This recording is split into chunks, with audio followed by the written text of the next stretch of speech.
Comethazine, he was on fire from 2017 to 2019. I found out about his music a year before he started to blow up, and I was fucking with his shit. I remember one of my first Comethazine songs I ever listened to was Mike Cop a Jag. I was also listening to his song Dweeb, which I thought was fire for the time. Looking back at it, he sounded like Playboy Cardi back when he was in that Cash Cardi era. Regardless, I thought the song was fire. It was a crazy time knowing about Comethazine before he blew up. That time period was really something. Another song by Comethazine I was fucking with was Hella Choppers. That song was gas. Yo, I remember when he posted the snippet for Piped Up and I was waiting for him to drop that, and when he did, I listened to the song. I ain't think much about the lyrics, I just thought the flow was nice. The song went crazy enough to where another rapper named O-Trap Star stole his lyrics for his song Chopper. Chopper on me, fucker Smith & Wesson, I'm wrecking.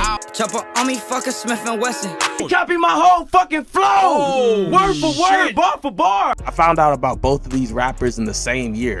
O-Trap Star actually made some alright music, man, R.I.P. 2018, that's when Comethazine's career would start taking off. He would drop songs like Bands and Walk, which would end up on BOSI and ultimately become one of his most popular songs. BOSI, I thought it was alright. It had some okay songs. A good amount of them were singles he had already released, along with some added ones to the tape. I never went back and listened to it until recently. I just gave it another listen, and after years of not hearing it, yeah, this tape was some mint. The next year, Comethazine would be on XXL for the 2019 list, and his verse on the cypher was a verse for a song he would drop on BOSI 3.5 called No Evidence, and I ain't really like the song like that. Regardless, he would continue to make a name for himself. He would drop more mixtapes like BOSI 2, you know what I'm saying? He had DeRozan on there, which was fire. I Can't Hold You for the longest time, that was the only song off BOSI 2 I listened to. I just listened to it for the first time, and man, that shit was worse than BOSI 1. If I had to give the ratings for BOSI 1 and 2, BOSI 1 was like a 6 and BOSI 2 was a 5. The other songs just felt randomly thrown in. BOSI 3.5 was the same as BOSI 2. There just wasn't a whole lot going on. It felt like some of these songs were kind of just like, you know, this typical Comethazine songs just repackaged in a different way.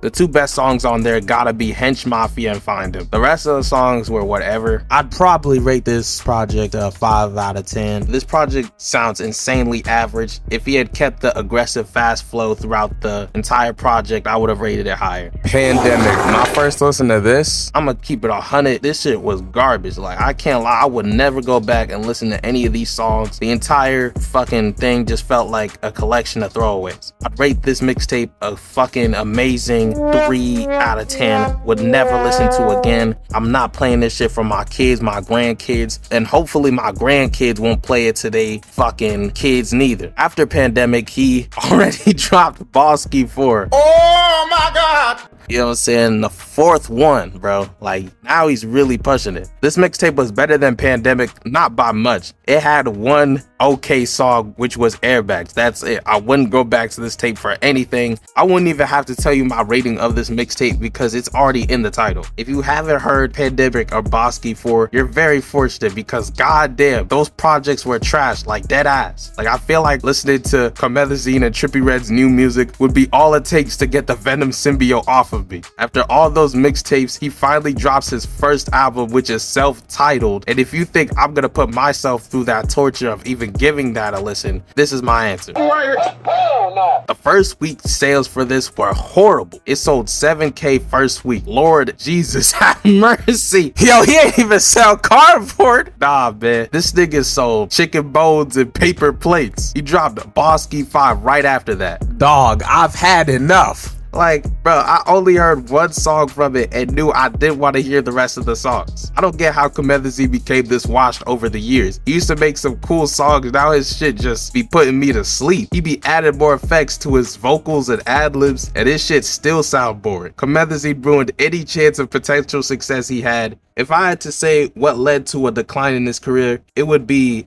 not promoting his music for one, and the second would be not working with other people, because as far as I know, he doesn't do features. At least not that many. He's had a few, but like, they're not any notable songs. With all that being said, do I think Comethazine could make a comeback? Yeah, I'm gonna be honest, no. His music is way past its prime. There is hope for him though. I heard about him having a possible rebrand with a whole new sound change. He's apparently going by the name Frank Cole, and if you see in these pictures, he's completely changed up his aesthetic. You see he got the guitar. You know what I'm saying? That's wild, bro. Going from rap music to rock music, that is a crazy 180. He got a project for his new sound, which could be called Electric Mazeland. What a crazy switch up. If he actually goes through with this, I would definitely be interested in what he makes next. Anyway, guys, that's it for this video. If you enjoyed it, make sure you leave a like, comment, and subscribe, and I'll catch y'all on the next one.